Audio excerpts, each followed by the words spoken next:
secret now.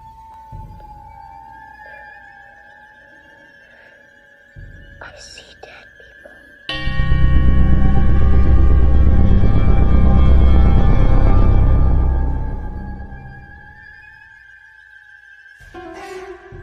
Welcome to Blondes and Booze. You are about to embark on a journey, one that often leads to more questions than answers. But fear not, your host, Krista, Aaron, and Brandy have the experience, the perseverance, and yes, even the gifts to pull back the veil and allow us to glimpse the other side.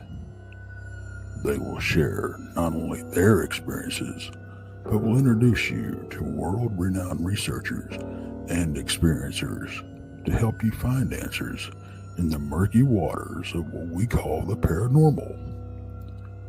Their bonds with each other reach far beyond friendship, resulting in a pull-no-punches approach to the many subjects they explore. Their goal? To open eyes, hearts, and even minds to what lies on the other side, and the answers residing there.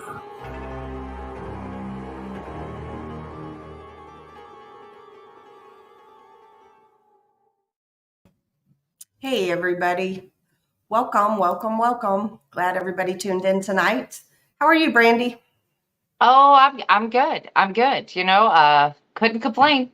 Got some great things coming up, so I'm not complaining a bit. Yep. It's been a long week for me, and I think for you too. But you know what? We're doing the shows and keeps our mind off of things, don't it? Yeah, absolutely. It has been the one thing that has kept my sanity. Yes, absolutely. So I just want to remind everybody what to watch this week, and Brandy, you take it from there. Sure. On Monday nights, it's Texas Front Porch with Tex and myself. That is 8 p.m. Central. On Tuesday at 7 p.m. Central, it is Bob Van Buren with the Van Buren Variety. At 8 p.m. on Tuesday evening, it's Bigfoot Michigan Rob with Beyond BMR. On Wednesday at 8 p.m. Central, it's Danielle Diva and the Diva Dimension. Thursday at 12 p.m. Central, it's Brunch with Bigfoot Michigan Rob and his beautiful co-host Krista.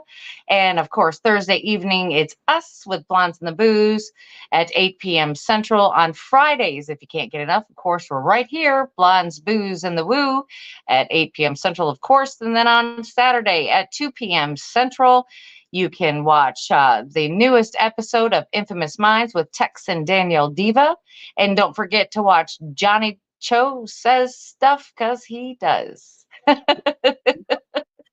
Also, I want to remind everybody to we have an event coming up in December with Naoma Finn, Open to Doubt, DA Ex Machina, and Robbie Raines, What's Really Out There. Also, we have added two special guests, and one is Shane Carpenter, so please subscribe to Ozark Mountain Sasquatch, and also Randy Harrington, and his channel is Randy Harrington. So if you guys would subscribe to them, we're doing a 4-part series, and I think you guys will really enjoy that. So stay tuned for more information coming up for all of that good stuff. And then on Sunday evening, we are doing a special live show. All I'm going to talk about it is our guest is Shane Carpenter and Randy Harrington and the Nana Boss. And we were all together a couple weeks ago camping. And all I'm going to say is Bigfoot is real. So you guys are going to want to tune into that on Sunday. You don't want to miss this one. This is Sunday night at 8 p.m. Central. We just couldn't find a better date or time, and we didn't want to wait any longer. So make sure you tune in on that day, and we'll see you then. Yeah, and we'll be bringing you everything, literally everything. So it's going to be fun. You guys are not going to want to miss that one. It'll be a good one. So anyway, I am not going to waste any more time. We have Lady Ann Selene with us tonight. How are you? I'm wonderful. I'm so excited to be here. Thank you so much. We're excited that you agreed to do this with us. Do you want to let folks know like what you do and all of that good stuff? And technically, you're kind of our boss. Yeah, kind of. Yeah. Radio. You want to throw that in a little bit? That's so sweet. Well, I am the owner of KPNL Radio, and you can find us online and on social media just by typing in KPNL Radio. We have a bunch of amazing podcasts that we play 7 days a week, including this one with you guys. And when we're not playing podcasts, we have music, and I mean, there's so much there, including a library section and a place where people can sell their products. I mean, it's been a labor of love, and it's really become this family that I've been really proud of. Yeah. How did you whatever made you think to start something like that? It actually started because I had a podcast, and to go back even further, I'm a lifelong experiencer. And at one point I was homeschooling my children, and I decided that I would kind of really get more interactive with the schoolwork. And I come from a family that we grew up in antiques. You know, my grandparents raised me. And we were talking about the evolution of electricity and entertainment. And so then I started talking to them about how I grew up on Howdy Doody and Ren Tin Tin. And from there, old radio shows, I was like, I wonder if anything like that still exists. And that's how I ended up finding podcasts. Well, then I found this whole world of, you know, UFO and paranormal and everything, you know, which was amazing. Well, I ended up becoming really good friends with one of the hosts of a show, and they had me on to talk about all of my experiences. After I was done, it was such a profound experience because I had people messaging me from all over the world, even New Zealand, and they said, I've had those same exact experiences. And it was really healing. And from there, I really wanted to facilitate that for the community. So I ended up getting a podcast, which was the Caravan Library of Lore. And I would bring people on so they could share their stories. But not just that, there was other podcasters that I had on, authors and researchers. And from there, I felt like I could do so much more. And then I learned about networks. And I was like, all right, wait, this might be the avenue that I could take to really kind of, you know, elevate everybody and be the cheerleader for our community. And so KPNL was born in January of 2020. Wow. That's fantastic. Very nice. Well, we appreciate you allowing us to be a part of it. Oh, of course. I love what you guys do. And I just want to say too, your intro, it's amazing. It makes me feel like I'm a kid again, and it's Friday night and I'm getting ready to watch like Fright Night or Vincent, you know, it's just, oh my gosh, I love it. Thank you. That is Tex. Tex made that for us. Yes. So, Oh, it's great. He definitely does a great job. So you said that you were a lifelong experiencer. Let's go back to your first experience. Can you talk about it? Be it ghost, UFO, whatever.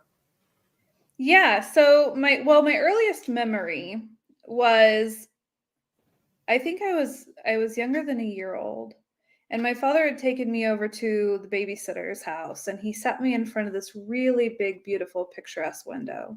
And I remember sitting there and just seeing the reflection of the sun in the water.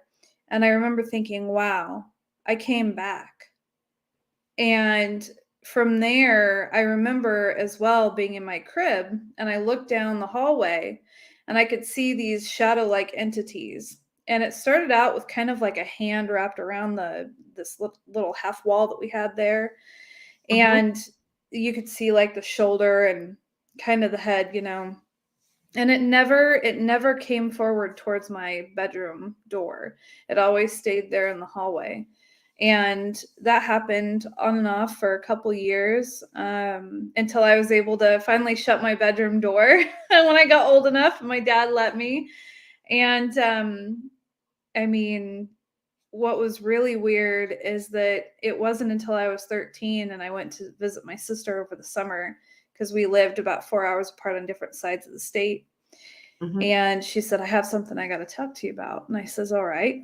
And she says, well, I was laying in bed, and right at the corner of the bed, I could see this cloaked shadow figure, and it just stood there. And she showed me Mhm. how it just stood there. And it gave me chills because throughout the time that I had seen the shadow entities, they were human looking. Sometimes they were cloaked figures. Sometimes it was just kind of like this mass. And it just, sent chills down my spine because it was like, oh my gosh, I'm experiencing this, and we're, all the way across the other side of the state, and she's experiencing this too. So that was pretty profound. And from Yeah. there, I mean, there's been so many different, my friends would come over and they even experienced things with me. Wow.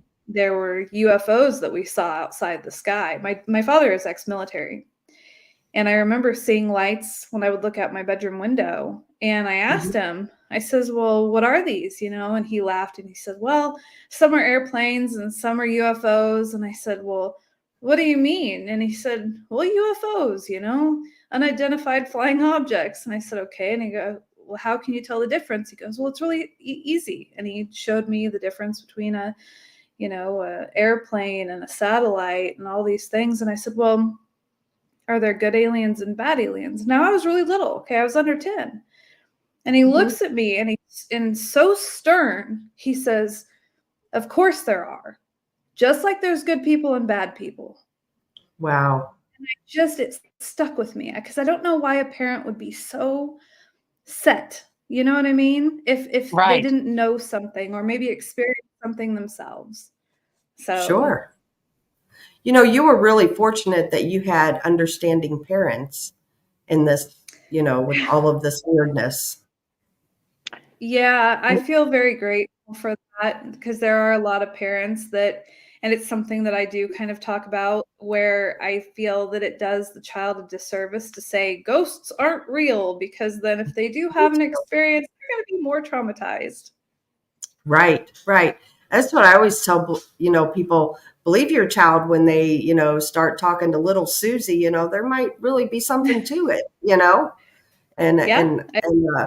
my family thinks I'm crazy. There was a Thanksgiving, and my nephew, he was probably a year and a half, and he was in his crib, and my sister-in-law said he was reaching up like out of nowhere to nothing, like there was nothing there. I was like, oh, that's, and my grandma had died the year before. I said, oh, that's just Granny. And they're all looking at me like, you're crazy, but I knew, it was Yeah. her checking in. So yeah, you're fortunate that you had parents to talk with, about that kind of stuff. That's Right. awesome. Yeah. Well, thank What? you. Yeah. What? So after talking about the UFO, then obviously you were a believer since you had the ghost encounter. So Yeah. did you encounter more ghosts growing up, or just that one? Yeah. So I ended up, gosh, okay. Because it's so hard to keep along the timeline because there's been so many things. So I guess the next thing that I would really go to would be that I had tried to use a Ouija board. And at the time, I didn't know what I was doing. I was a teenager, Yep. And after I ended up using it, it was one of those things where I thought, this didn't work. It's nothing, bah humbug. And so Right. later on, though, each night I felt like there was a presence, and it felt very familiar, like that, Mhm. familiar in the sense of when there were shadow entities, when there was something else there. And Yeah. but it was a different being, if you will. And Mhm. I just thought at the same time, though, well, maybe I'm just being afraid because it was nearing October. I was a kid, and so I was like, this is just me. And it got worse every night until finally one night I'm laying in bed, and it feels like there's a man standing next to me in my bed, and I Oh, can feel his hands on my knees holding me down on the bed. And I don't know how I went to sleep that night, but I did. And I woke up just stoned in that same spot that I had went to sleep in. And that's when I told my folks everything that happened. And of course, my grandfather, he was wanting to go to, he went to the preacher and they blessed the house and everything. And that night, of course, I was really worried because I'm going, oh my gosh, how do I really know that this worked? I wasn't there when they did it. Are they just telling me that they did it? Like, how did they do it? I didn't know all these things. Well, later on that night, I'm laying in bed and I'm laying towards my window and my bedroom door is on the other side. And down my door, there's a hallway, and then my dad's TV. He always watches TV. And so I thought that this glow that I started to see on my wall was maybe the light from his TV. So I go to roll over, and there at the foot of my bed is just this huge glowing light. And it's just kind of emanating this like white blue type of a light. And I instinctively sat up because I'm wanting to go towards it. Like, what is this, And it just vanished like it was never there.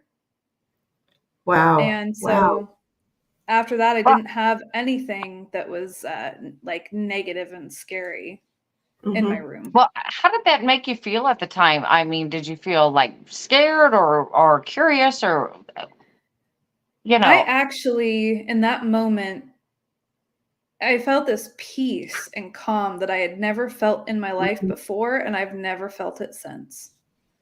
Wow, that's incredible. Yeah. That's incredible.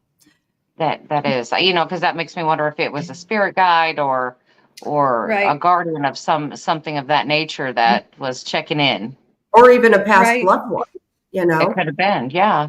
Right. That's true. I mean, we don't know. It's interesting though, because then later on, I had a friend come over and we wanted to stargaze. So we set up these chairs and we're out in the backyard. And my parents were rock hounders. And so we had this really huge rock garden that was behind our chairs. I mean, it went literally all the way around our house. And they had a shed full of, the equipment to be able to polish the rocks and make jewelry and all this kind of stuff. And so when you're walking in a rock garden of agates, it kind of it has a different tone. It's like that tink type of a sound. And and you could hear it like somebody was walking in it, which was also really weird because my grandma had placed specific stepping stones that she was like, you must walk on these, And so we're hearing this and it's behind us. And I'm just like, look behind me, look behind me, look behind me, because I was terrified. And she was scared too. And so we're looking behind each other and we can't see anything. Right. And so I ended up bolting. Just kind of hoping that she'd follow me.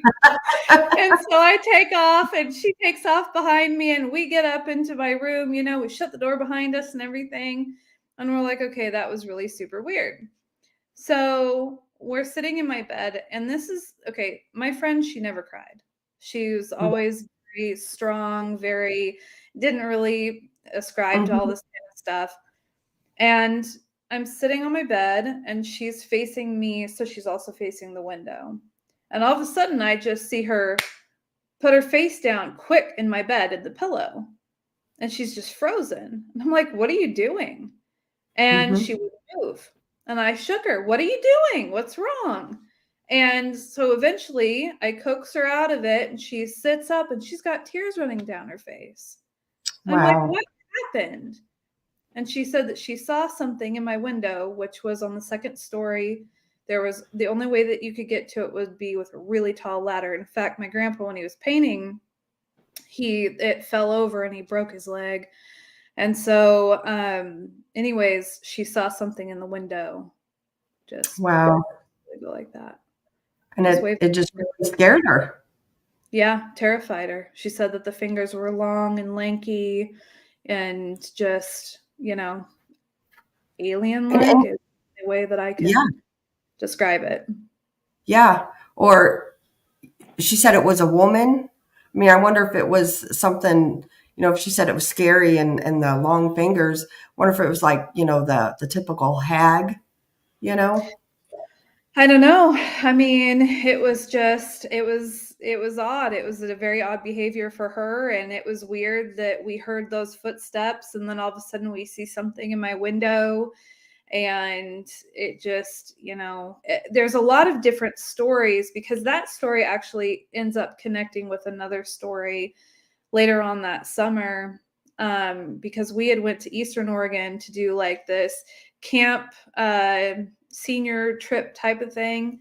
And we were fishing with my dad. Well, we were in the tent one night and I could hear footsteps around the tent. And I mean, granted, we're in a campsite, so of course there's going to be other people and stuff, but I don't know. I ended up feeling that same feeling that I had felt before, just that adrenaline, And so I bolted again, and she comes behind me, and I run to the women's bathroom, and we get in there, and you can hear somebody pacing outside the woman's bathroom back and forth. Wow. And so eventually I just couldn't take it anymore. I told her to get in a stall. And so she went and hid in a stall, and I just ripped open the door, and I was like, what? And there was nobody there. But all I could see was trees.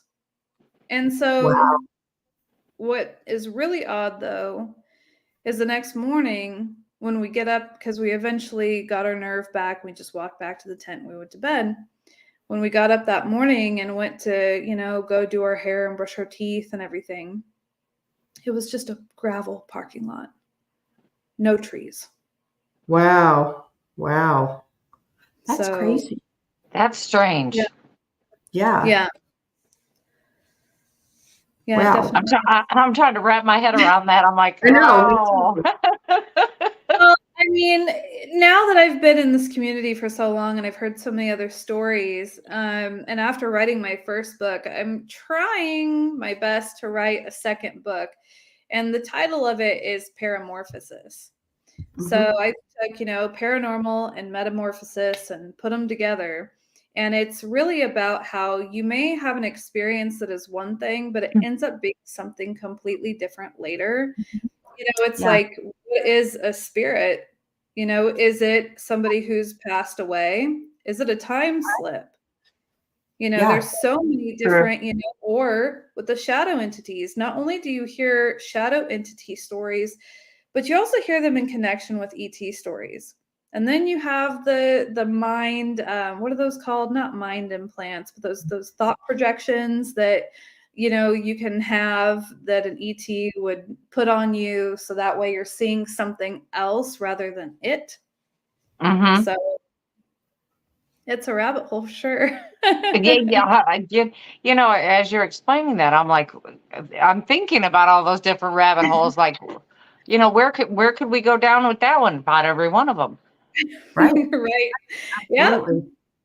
What is your like your most recent, experience that you've had?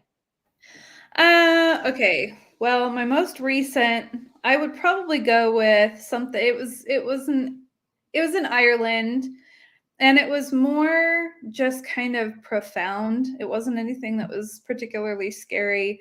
We ended up going to somewhere called Temple Michael, and this was said to be a stronghold for the Knights Templar. And we go in and we're exploring it. It's absolutely beautiful. And I'm walking through everything, and there's this archway, and there's all this plant life. And it's so similar to Oregon. I recognize the plants. And so I'm just kind of going through it like I did back at home. Well, I didn't pay attention to the stinging nettles, and I walked through those. And my legs were on fire, and I had never encountered that before. And so I go and I'm standing there, and I can see the chapel, and I just had this feeling like there was a presence there and that I could ask for help. And I was just like, if you're there, I messed up and I could really use, I'm trying to respect everything, and I'm so honored to be here. And within seconds, gone. Wow, that's incredible.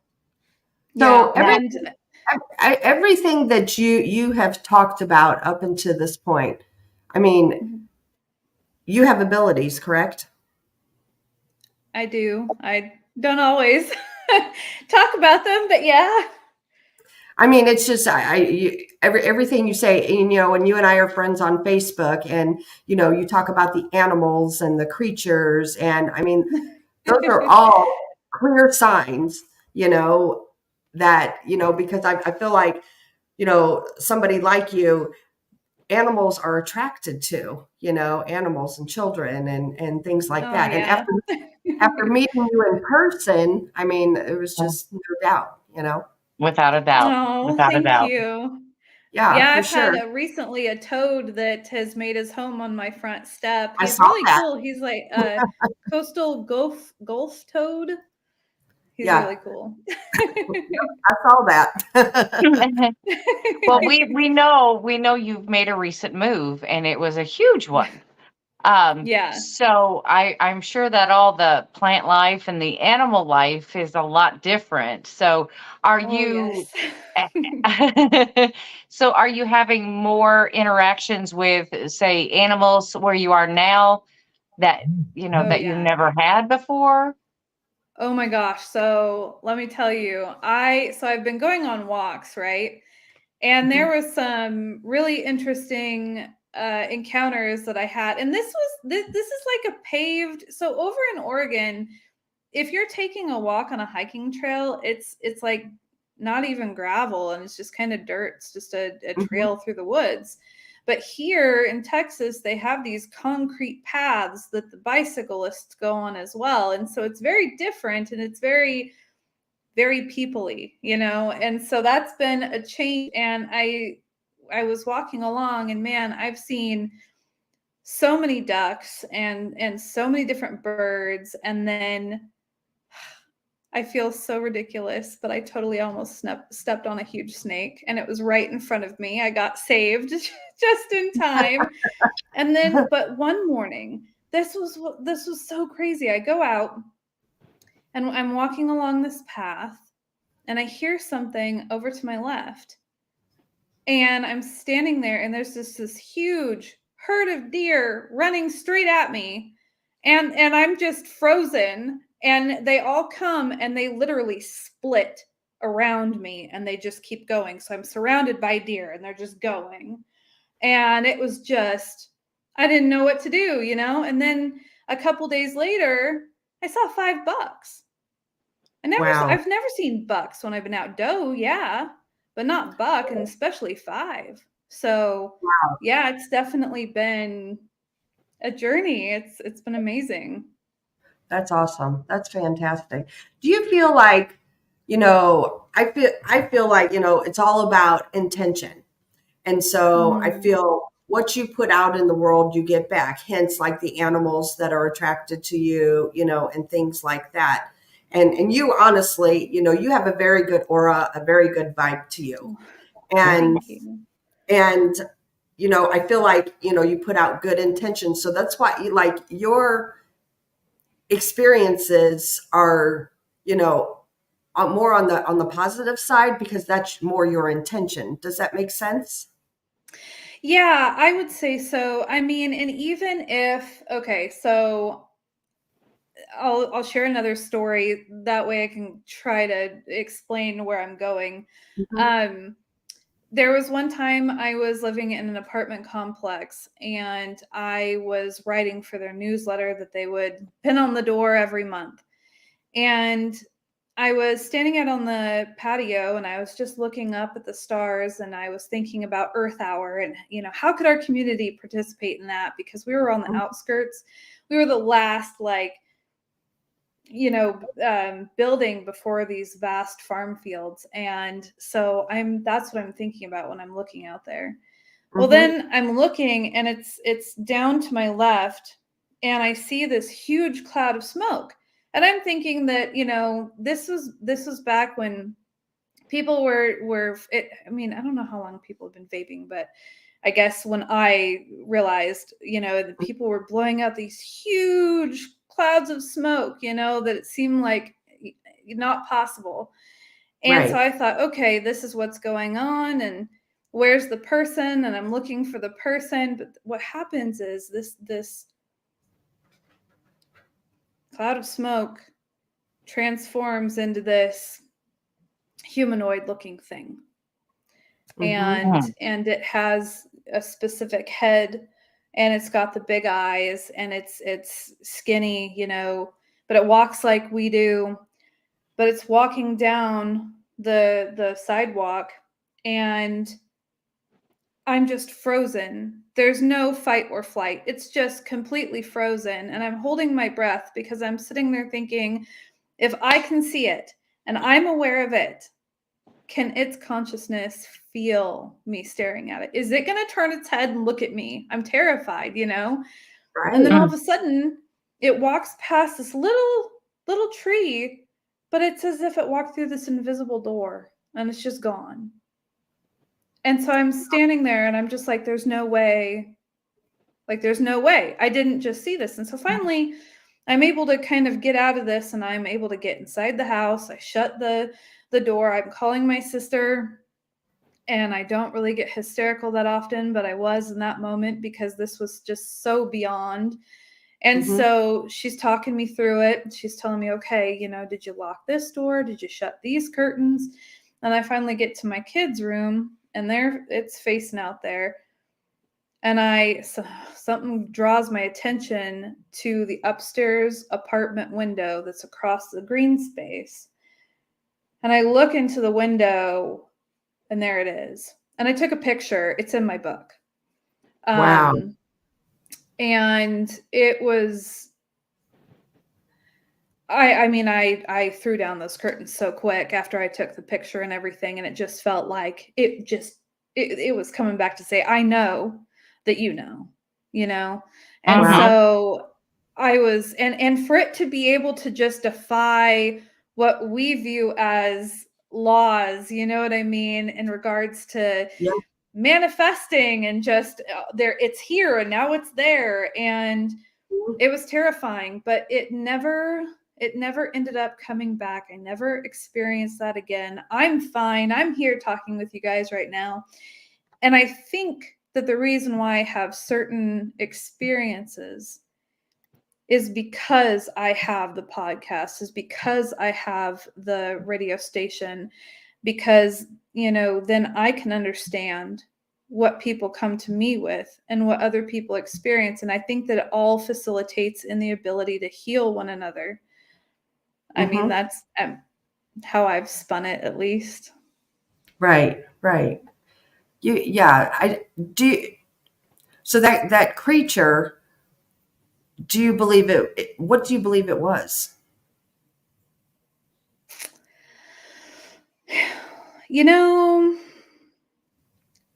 The whole alien thing is kind of hard because out of all the stories that I wrote about, there was one I didn't.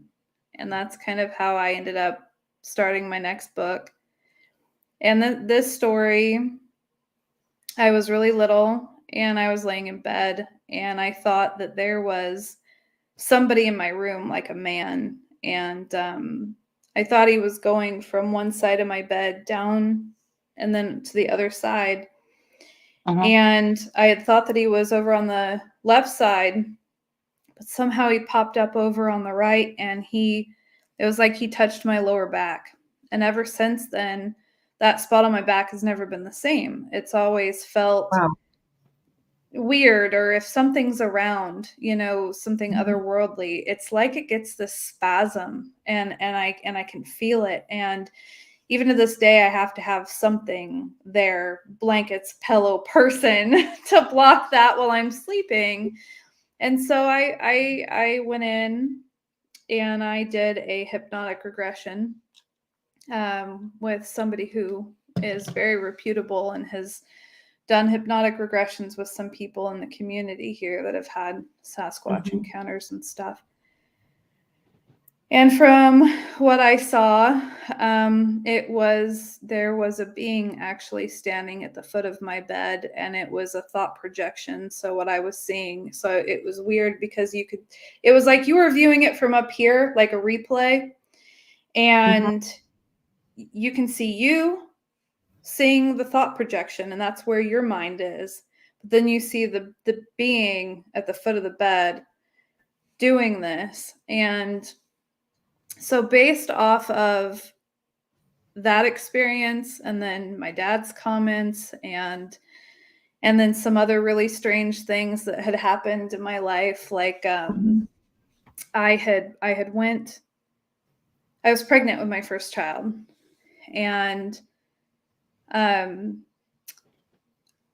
had a strange abduction dream. And in the dream, they had injected me with something. And when I woke up from the dream, I had an inoculation wound on my arm. And when I talked to the hypnotherapist about that, he said if it was just something, a product of the mind, then it would have gone away within a couple hours. But it didn't. It took the regular course of healing, as if you were to go get like a tetanus shot or something. And so then later on, I ended up having preterm labor. And then it was really weird when I was in there, because there was a guy that came in to take my blood, and you're never supposed to leave your cart. Like, nobody leaves it. You don't touch it. You don't have anybody else, And he told my ex-husband to go grab a different vial, that he had grabbed the wrong one. And he seemed like he really didn't know what he was doing. And this was in the hospital. And so that all happens. And then later on, everything is fine. But when I gave birth, somebody came in the hospital room and injected my IV with something that made me really sleepy. And they took my child out of the room, and they cut off all my armbands. And so the next morning when the nurse came in, she was yelling at me because she didn't know, where are my armbands? Why did I take them off? And I said, Nurse so-and-so did it. She said, I didn't need them anymore. And this is my first child, and I didn't know.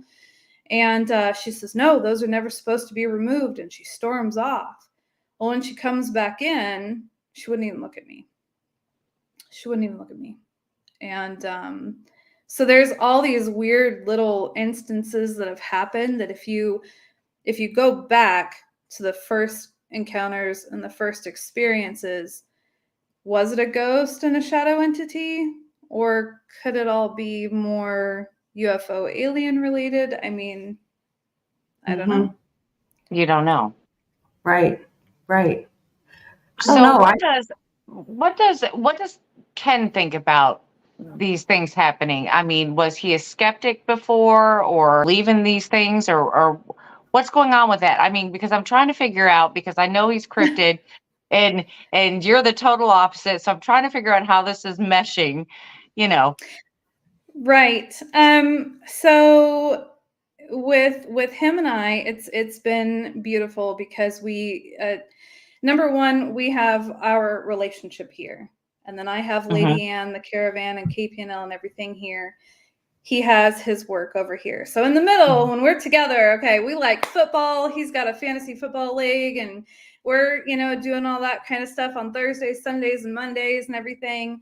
And for me, I would say, as somebody who's been an experiencer and who has, kind of been more in the world of the woo, I guess, I'm able to talk to him and ask him the science stuff. And I find him very grounding, and he's been one of my greatest teachers. And I love that, I can personally, for me, sit there and think about my experiences, and then think about the way that he views things. And then I'm able, I feel, to come down and really kind of examine everything a lot more logically. Because even still, even though I have the photograph that I took, it's could it be debunked? And if it can, I'm completely okay with that, because I do understand that the human recall is really bad. we can, put things in, and then also depending on how we have experienced life is how we will experience certain things. Like the other day, I had asked him if he changed the background on the computer. And he said, yeah. And I said, he said, I said, wasn't it red? And he says, yeah, it was red. Now it's a dark red. I said, that's dark red. And he says, yeah. I said, that looks black. And it does. And, so we have, and I've gotten astigmatism, so the corneas are, and so I see things differently. And I recognize that.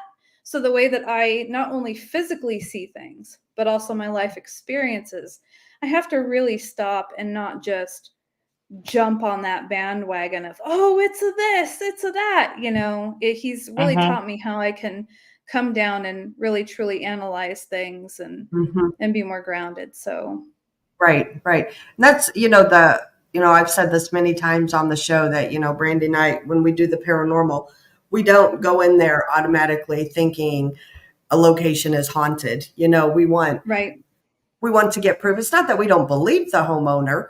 We just want to get our own proof, so we check every possible reason for it, be it whatever, the wind, uneven floor, EMF. I mean, you name it, we check it.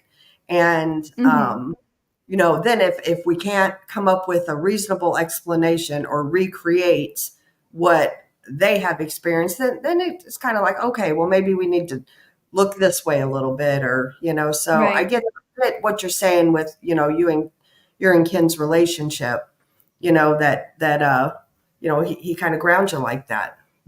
Yeah, for sure. Oh yeah. I mean, because you hear about so many relationships. I mean, the skeptics, of course, Krista's husband, he's a skeptic, and he just, he's just on the total other fence of the whole thing. And, but it works. It works for them. Yeah. I mean, he's got his stuff, she's got her stuff, and they meet in the middle and do the family stuff. So exactly. I think it's a gift. So yeah, exactly. Why don't you explain who Ken is for our audience members who may not know who he is?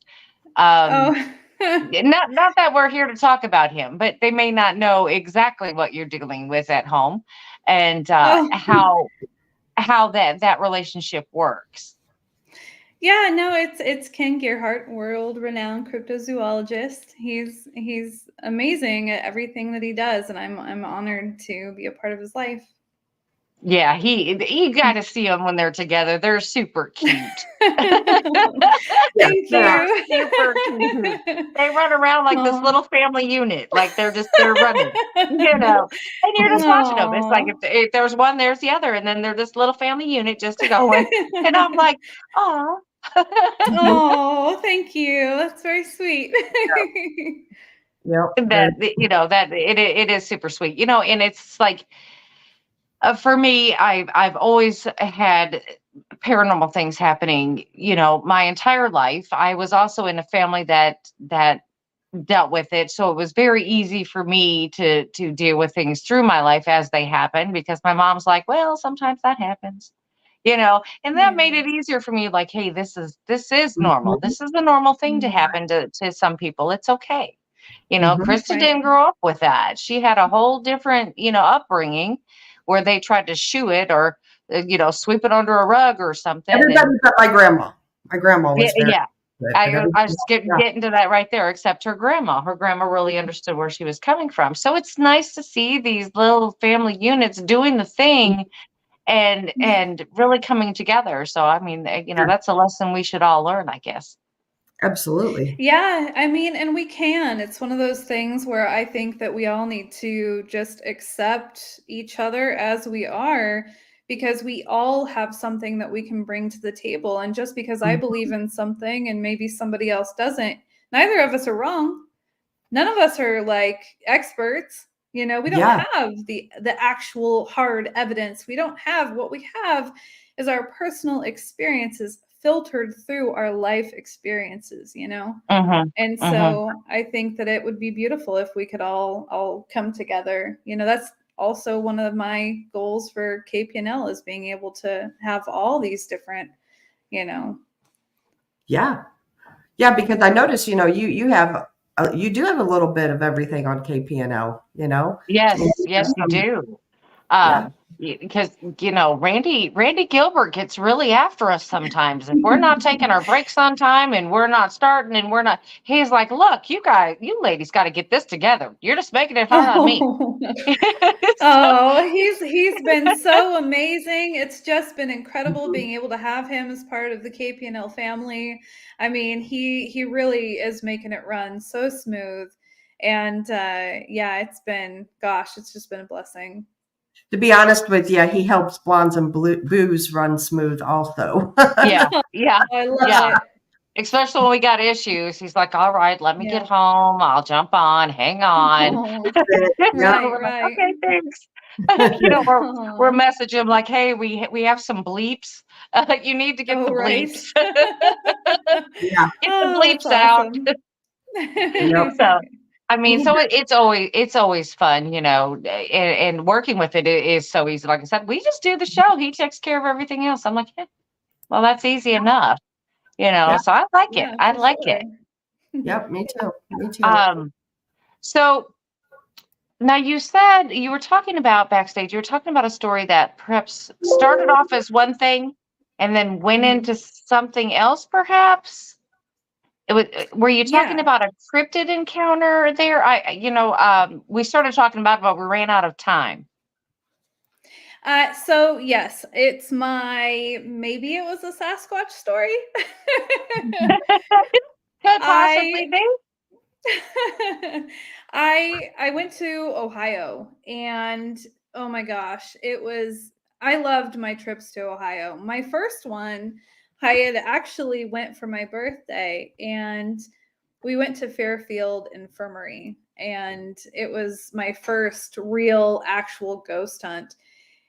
And of course, I'm somebody who, and this is where the talk about having the gifts come in. I Mhm. feel things and then I kind of just go towards it. You kind of just like go with the current. And I Mm-hmm. had asked, I was like, so can I just go? And they were like, yeah, no, that's fine. And so I was like, okay. So I broke off from the group. And I found myself down, several flights of stairs and into the basement. And I was feeling pretty good. And I found this cork board that had some music on it. And I was in choir, and so I could read music and everything. And Mhm. so I decided to kind of start humming it. Well, I'm humming it. And of course, that's also making me feel better and at ease and everything. And Mhm. so I'm humming, and I was also thinking about, well, back when people were here, they didn't really have a lot of sources of entertainment, maybe Mm-hmm. cards, singing, Mm-hmm. storytelling. And so I'm humming, and I get to this point where I feel it's like a hand, it's all 5 fingers, and I feel it go up the back of my neck and into my hair like this. And it sent me just running all the way up the stairs, and I run into where there's everybody, and I'm out of breath, and I'm just more pale than I already am, and they're just laughing, and they're like, "You took off, didn't you?" I was like, Mhm. "Yeah, I did." Oh my gosh. And so, that being my first real ghost hunt with equipment and everything, that was a lot of fun. And so when I went back to Ohio, it was like, all right, let's do this again. But we were investigating a friend's house that they had, moved into. And so we go, and we're doing the Estes method, which is where, you've got the earphones and you're blindfolded, so you can't hear Mm-hmm. anybody or see anybody. Well, what kept coming through ended up being something with a forest and land. And so I had the great idea that, this means we need to go out to the woods and, and do a ghost Oh investigation in the no. woods. Oh man, yep. So we packed up and we got on a little, side by side, and we're off out into the woods. And we get out there, and we put down a blanket and we put out like they had I think it was like a Boo Bear, you know, the teddy bear that lights up, and there's a music box that goes, and all these different things, and we're set up, and I'm just sitting there, and we're kind of all on our devices because we're just kind of feeling the area. Well, as I'm sitting there, I can hear something. It's over to my right. And it sounds like these bipedal footsteps. And I'm like, okay, I'm in Ohio. I'm somewhere else. This is not Oregon. Maybe this is a bunny, okay, or a bird, even though it was starting to be, you know, nighttime. And so I just try to ignore sweet. it. Right? And so then, not long after, I hear this really low guttural growl, and it like I can feel it, and it makes me feel sick, you know. And but I look, and they didn't hear it. Nobody heard it but me. So then that makes me really am just a wiener here, okay. And I stand up, and I'm like, I'm not doing this. I stand up and I grab a flashlight and I turn around because I don't want whatever this is behind me. So I'm facing, and I've got my flashlight, and I'm looking, and off to the right, just a hair out of the flashlight's reach, there standing against the tree, you can see the classic silhouette. Okay, you've got the head. Gosh. Wow. Yeah, and the first thing I'm like, I'm not out here for you. This is not what I want. I want nothing to do with this. I never wanted anything to do with this, because back when I was a kid and my parents would take me rock hounding, I was terrified. I always thought, man, I'm going to get eaten by a Sasquatch, because they told me about it. Right. Well, Ann, hang on a second. We've got to take a break, 5-minute breaks before Randy kills us. So let's go ahead and take that break real quick, and we're going to come back and talk about that. Yes, for sure. Guys, stay tuned. We'll see you in 5.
Four minutes to go, folks. 4 minutes.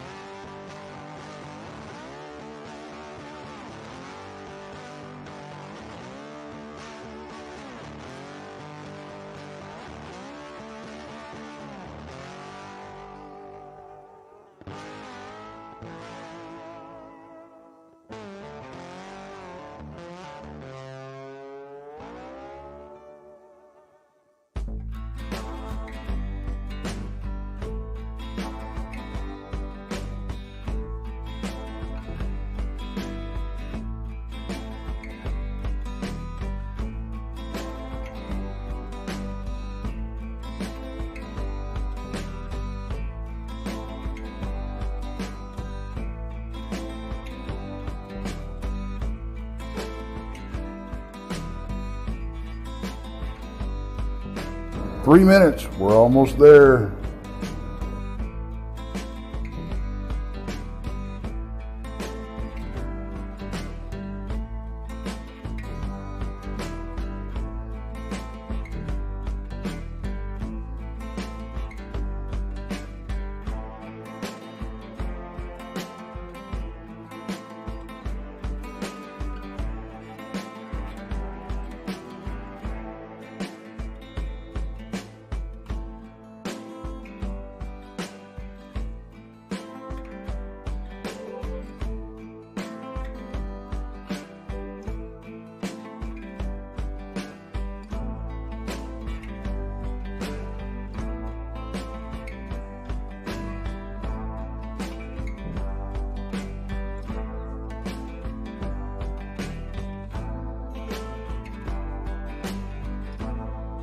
2-minute warning, guys. 2-minute warning.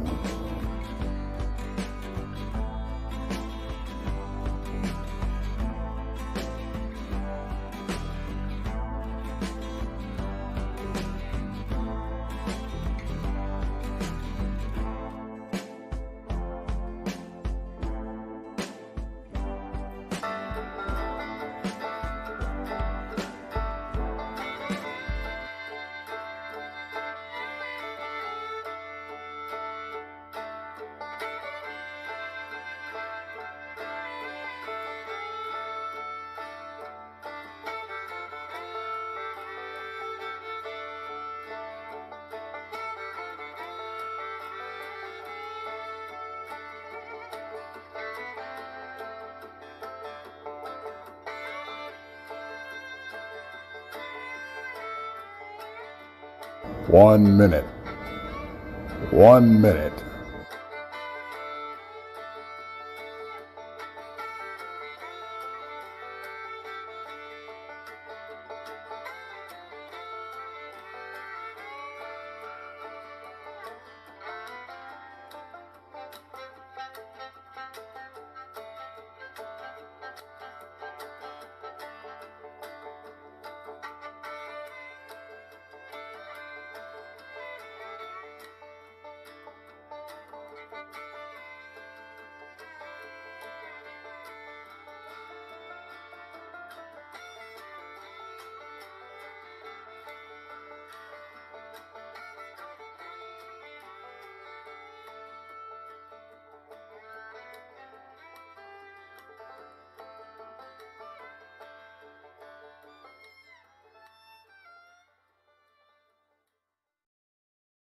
Hey, everybody. Welcome back. We appreciate each and every one of you. A quick shout out to Maggie. We definitely appreciate it. And, it's not required or anything like that, but it is very much appreciated. Yes. We And I definitely- see some new names out there, and we appreciate you coming in too. Make sure you like and subscribe and hit that notification button. We Yep. appreciate that too. We have our guest, Lady Ann Selene, and we were fortunate enough to meet her this year at the Dogman Conference. And as I said earlier in the show, she's kind of like our boss because our shows are aired on her radio station, KPNL. So if you're not subscribed or whatever, go over there and give a listen and join the Facebook group too. So here's our picture. Yes, there we are. Aw. Everybody There who has seen us at any conference knows that's what Brandy and I do. We take pictures and awesome. Yeah, our banners. So anyway, we pull in everybody in, don't we? Yeah. If we like you, you're getting your picture taken. We don't care. So let's get back to the story. Now, you said right out of your flashlight view there, you saw Mhm. this bipedal shadow kind of thing. Right. Was it next to a tree, or I'm sorry, we cut right at the No end there. worries. Yeah, so it was the classic shape, the head, the shoulder wrapped around the tree, the arm. And all I could think of when I was staring at this was, I'm not out here for you. I don't want anything to do with you ever. Like from the time that I was a child, because growing up in the Pacific Northwest and going out rock hounding and camping and being out there, it was terrifying as a child to hear these stories about Sasquatch. And then, my cousins had rocks thrown at them from a similar area. And this was out in the Tillamook Forest over by the coast. And so to hear all those stories, to know everything, and then man, to be standing there and seeing this thing that looks like this was just shocking. And so immediately I ended up taking the flashlight and I took it off of it, and I was trying to look in different parts of the woods because I was like, okay, this isn't real. I didn't just see that. I did not.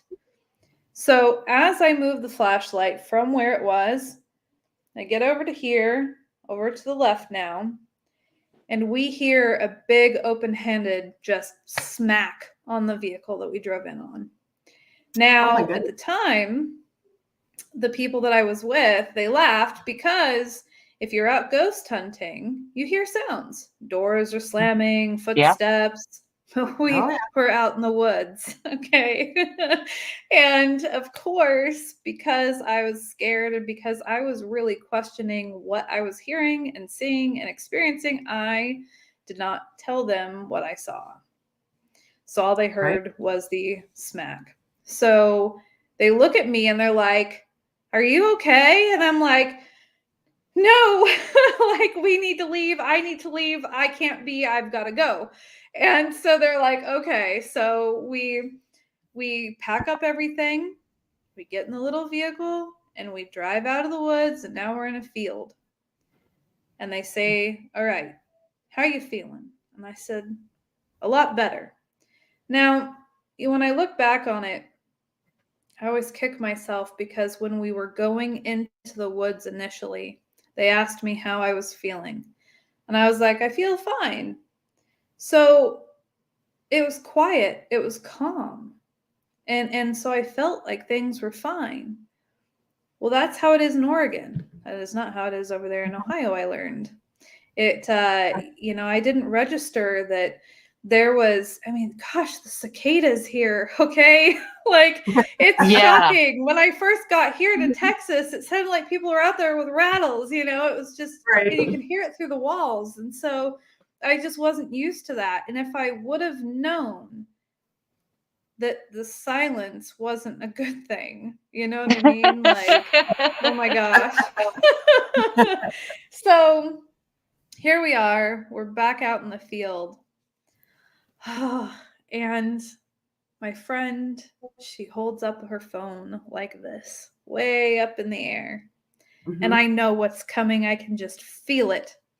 And out from the speaker of her phone is the 1994 Ohio Howl recording. And sure enough, sure enough, that is the exact same tone, the exact same cadence is bellowing out of the area of the woods that we just were. And I'm frozen. And I'm just sitting there being like, there's no way. There's no way.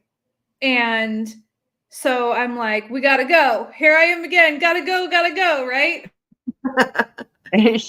Vehicle.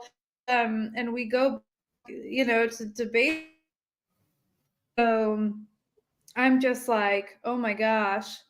And at that point, they were like, "Do you want to go back out?" And I said, no. I went from being a believer to a knower. I'm done. I'm good. I don't need to search. Right. Yep. But things took a turn. Things changed.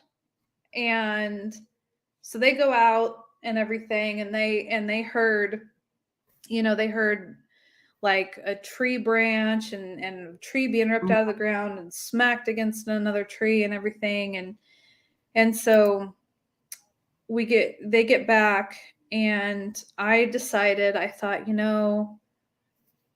it's a long shot, but I haven't heard of anybody using an SB7 in regards to Bigfoot stuff. There's the two different camps. And I thought, well, there's only one way that so let's get out the SB7. Let's try to do this Estes method thing with them if they're there. And so I'm sitting there, and I've got somebody next to me. The person on the Estes method is sitting in front of me, but facing me. And then there's another party next to that person. So up on this hill, there's another tree I'm sitting next to. We're like, hey, do you see that? Do you see that? And you can see the same head and shoulder and everything. It pops out, and it's going like this. It's that side to side movement. And right then, the person on the Estes method says, "See, you see me."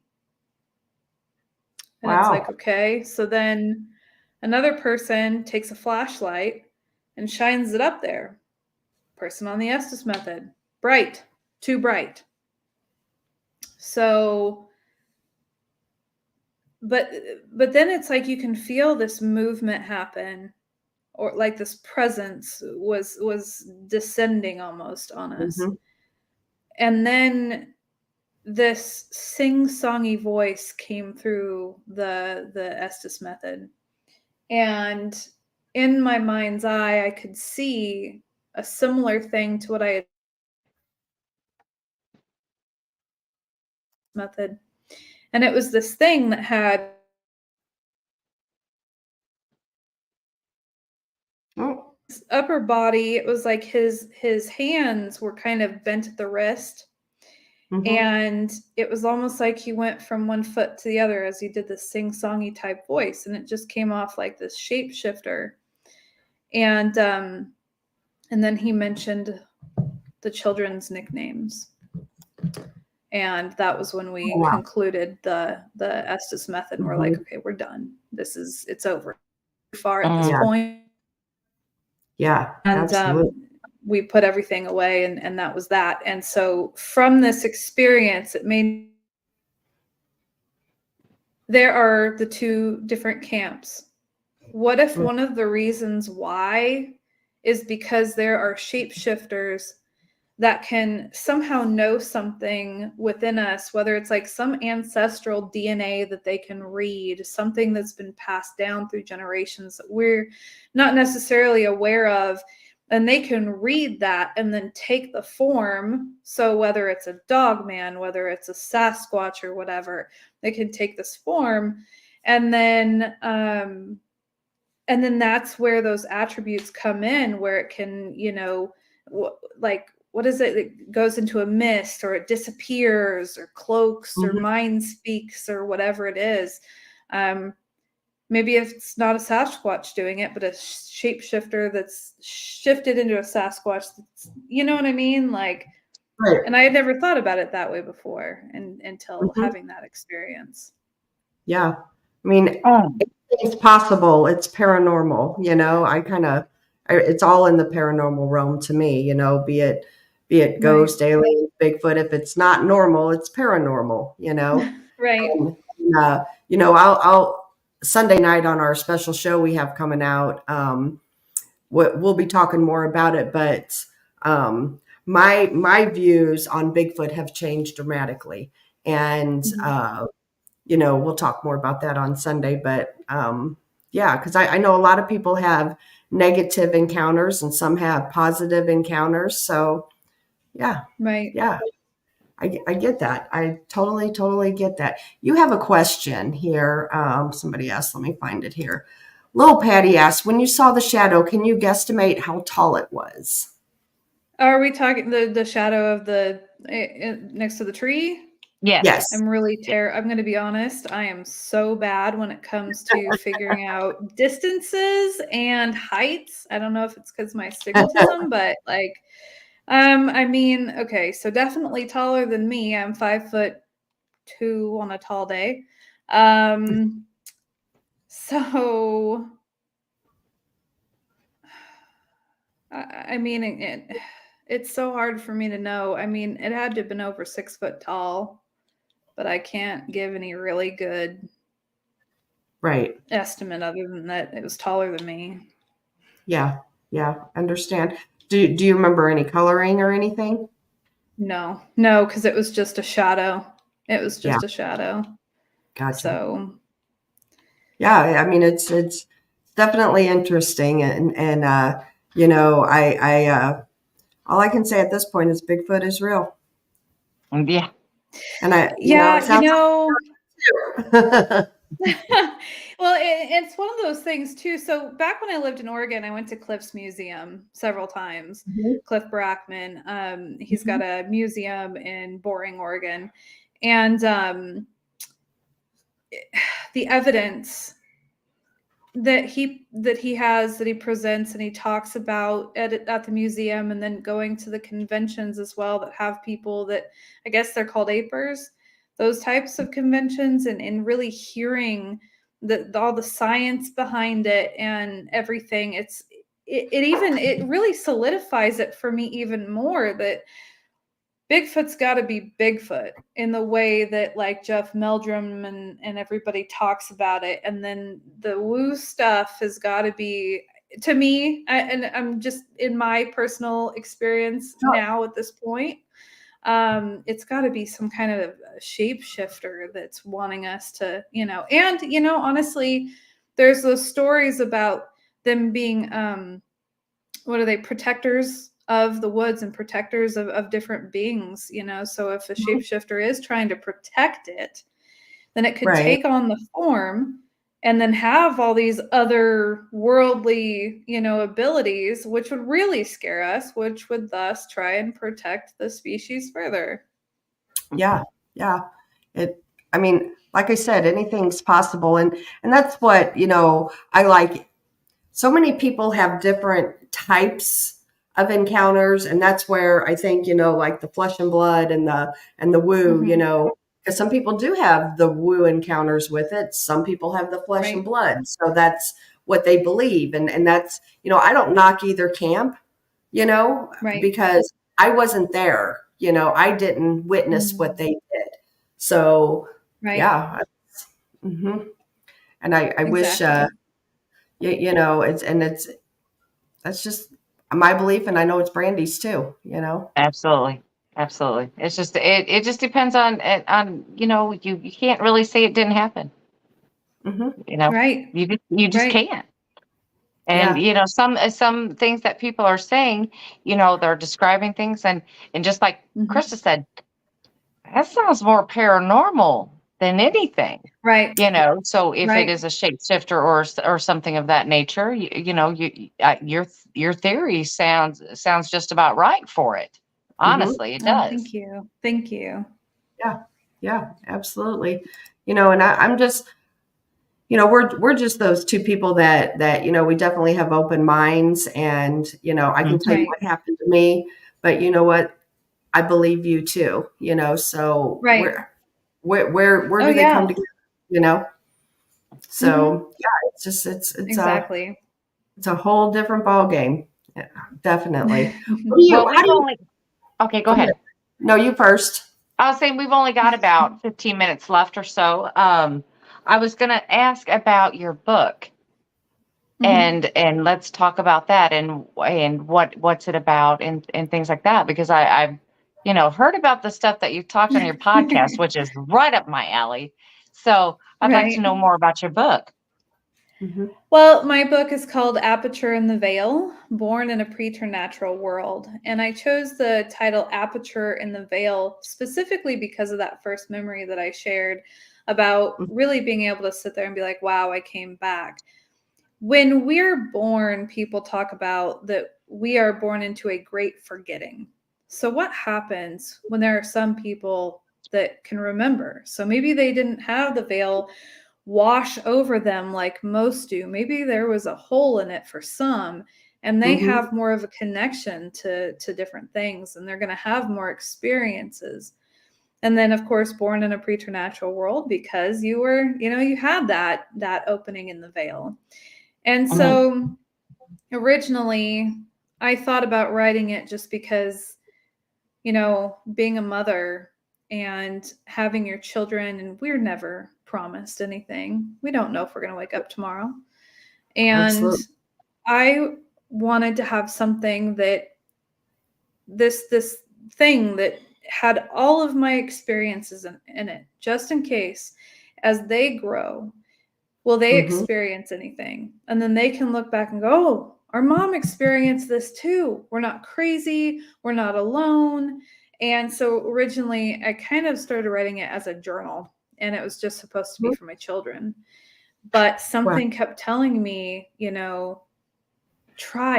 send it into a publisher, see if they like it. Because I remember being like 10 years old, and I went downstairs and found my grandpa's typewriter, and I was so excited, and I started typing away, and I wrote little books, and I always dreamed of being an author. And so I thought, all right, I'll try it out. And he loved it. and we signed the contract that week, and then I was able to get it published. And the reviews, you know, people have said that it's helped them personally, and they see, I mean, just everything that I've gone through, and they've been able to relate to it, and it's also facilitated healing for other people. And so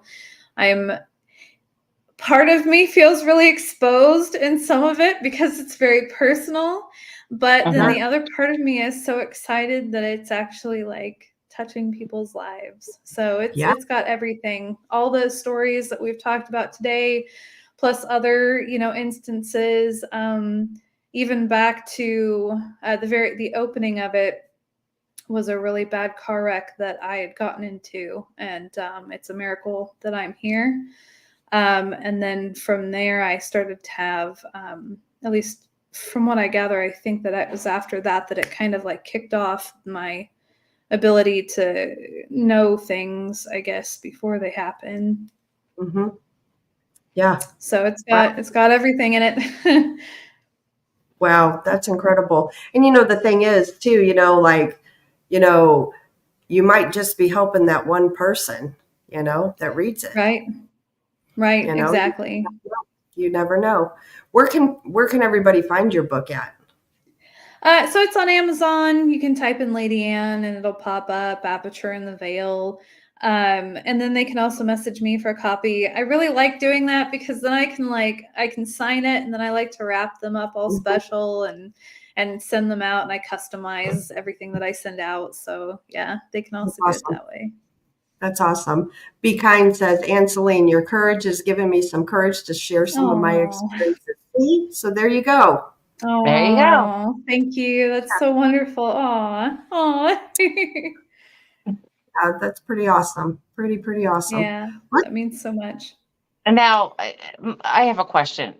Are your children kind of exhibiting some sort of abilities now, or? Oh boy. She laughed. Yeah, so my youngest would talk to people in the room that I couldn't see, you know. My middle child definitely is an animal fairy, and I mean, has got to have some kind of animal speak thing going on. A lot of pets and stuff that they're like, oh, he doesn't do this, he doesn't like this, that will just come up and like sit in her lap and everything. And then my youngest, she's got some type of a sight.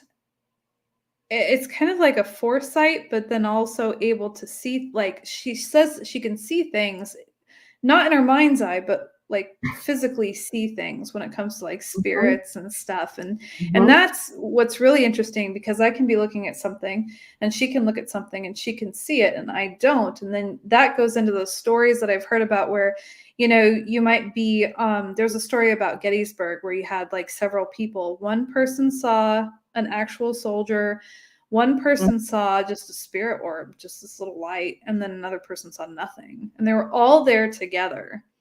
So, and of course, that's a whole nother rabbit hole for another time. So does that mean you'll come back sometime? Because I know you don't do shows. Honestly, I would love to. You know, it's been one of those things where I've been so busy manifesting everything. I mean, and that again is another whole story of how I even got here, what life was like back in 2018 versus how it is today. I mean, I never thought that I would leave the United States. I never thought I'd fly on a plane. I never thought that I'd leave Oregon. And since then, I've, you know, written a book. I created a radio station. I've been to Ireland. I moved to Texas. And so that is a whole different show. I am not kidding. and you have been manifesting this? Oh yeah. Yeah. I mean, just really quick. I mean, one of the examples back when I first moved out, when I got my divorce in 2018, I had told my best friend, I said, man, I wish that I could move back at home with you. And then we could carpool to work, you know, I could volunteer, and I had needed a job at the time. And I was like, but I could carpool with you and volunteer. And so I start volunteering there. It's a dental office. And one day the assistant quit and Doc come up to me and he says, "All right, you're up." And I said, "I'm up for what?" And he is like, "For training. You're my next dental assistant." I was like, "Okay." And I did it. And then it was later on that week that I had talked about wanting to live over there with near her so we could have our kids at the same babysitter and carpool to work.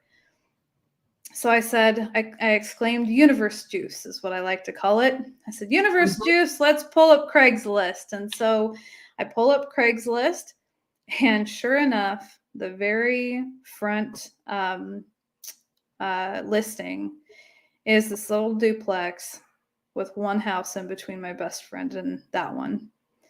So I messaged them, and I had it in less than 24 hours. Wow. Oh my goodness. Amazing. Wow. And see, that's where it goes back to what I said earlier, about what you put out. And stuff like that happens. Yeah. That's amazing. That is truly amazing. I believe if your intentions are right, the universe does give back. Yeah, I believe so. And yet you're right. That's a whole different show. Oh yeah. Mm-hmm. Yeah. Wow. That's amazing. Yeah, I would love to come back on. Maybe I need to start doing that. We're gonna have to have you back so you can tell me how this is done. Yeah. Well, of course. Yeah, I'm up for it. I believe, like your intentions was doing it for the right reason.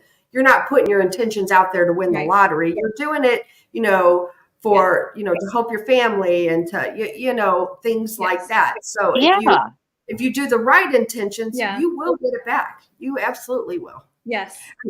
And I also believe that, on a negative side, I truly believe in karma, Right. You put bad stuff out there. Well, guess what? It's going to bounce back to you eventually, Yeah. No, it's true.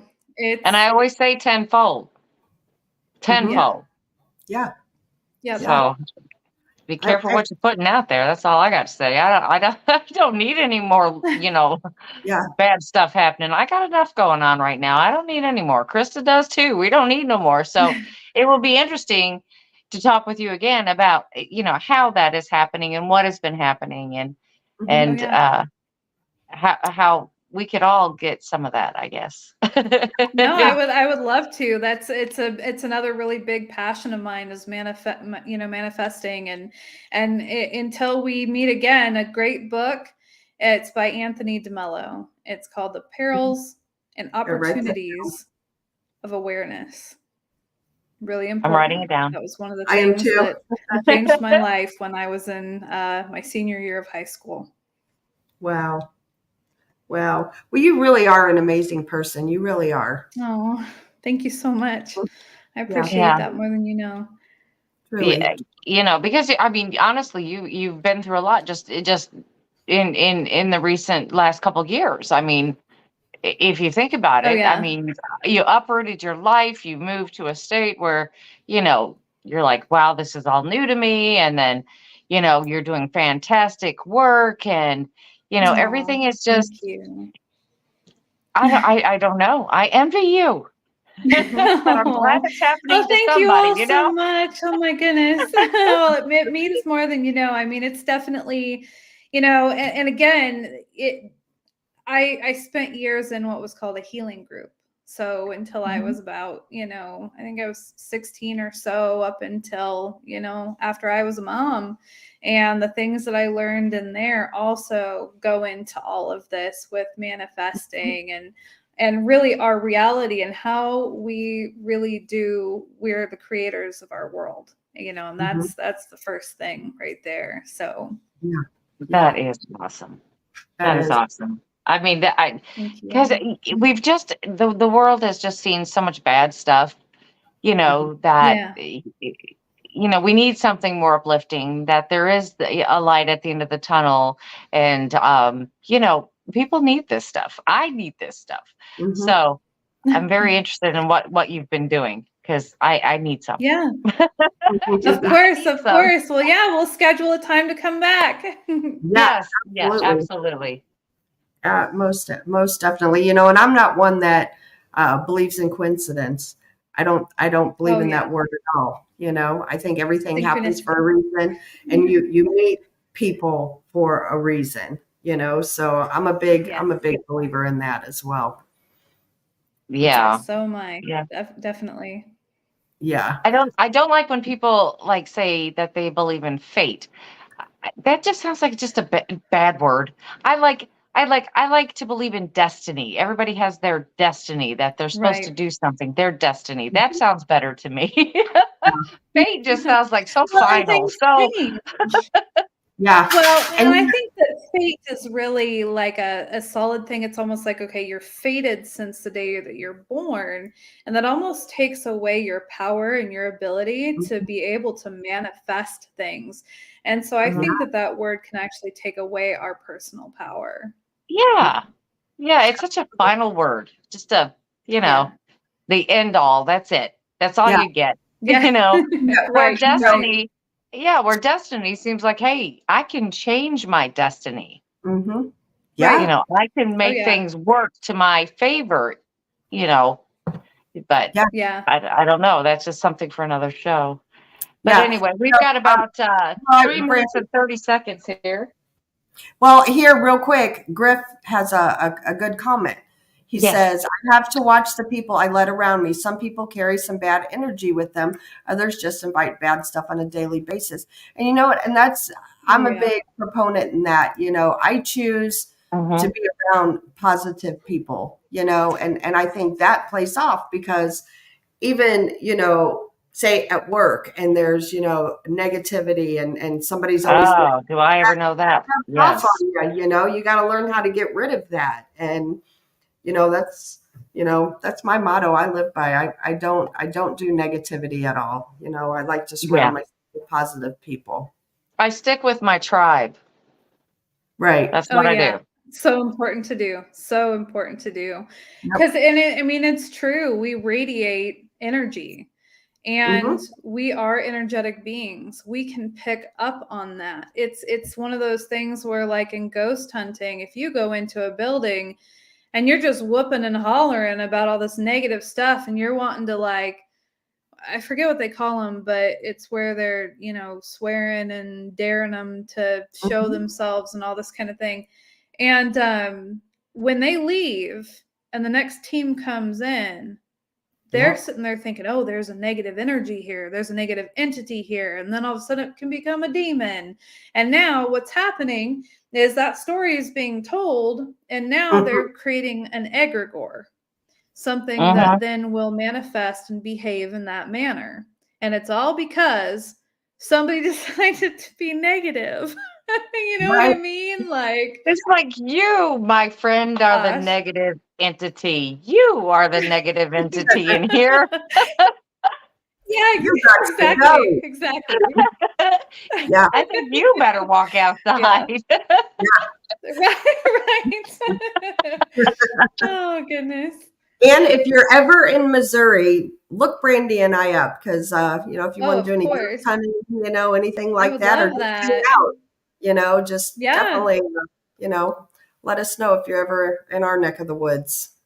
We got a lot of fun places. We'd have so much fun. We're actually coming back down to your neck of the woods in Texas. We are doing the Clean Brothers. They have a Lone Star Paracon. Lone Star Paracon. It's in Shirts, Texas. Yeah, SCHERTZ. Shirts. I don't know where it is. So new here. I'm not sure how far away that would be. Yeah, I'm not sure either, but yeah, like I said, it's going to be a fun conference, and so anyway, we definitely appreciate you agreeing to do this tonight because we were excited when you said you would because we know you don't do podcasts, so we're honored. I was excited. I was like, "Ooh, it's ladies' night!" Yeah, it's been a while since I've done any podcasts. I think since last October, and it's just been because I've had my nose down on the ground, focusing on all of the, I try to put everything that I can into manifesting, the idea, the goal of that year, and that was moving. And so now that I'm actually here, I can actually start getting back in the seat and, do these podcasts and stuff. And I've missed it. So this has been absolutely amazing being on here with you guys. Thank you so much. No, we appreciate you. For sure. Thank you. I want to thank everybody for tuning in tonight. And then don't forget, Sunday night, we have an impromptu show, a special show, whatever you want to call it. It's a must see. That's all I can say. Yeah. It's a must see. We will have guests, Randy Harrington, Shane Carpenter, and the Nana Boss will be on with us also. And, and it's already there sitting in YouTube. It's already waiting for the time slot to come up on Sunday night. So just go on over to Blondes and Booze here and hit that notification button so it'll notify you on Sunday night, because we know it's not your normal night. So make sure you hit that so it'll remind you to be here.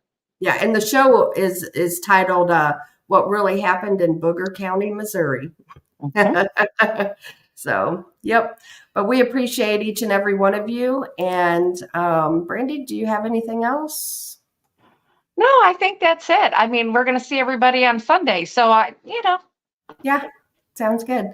Thank you so much, Lady Ann. We definitely appreciate you. Yes, and absolutely. Thank you. You're welcome back here anytime. And I will reach out to you about scheduling again. So, yes, please. Sure. I'm excited. Yes. Right. Good night, everybody. Good night, everybody. Bye-bye.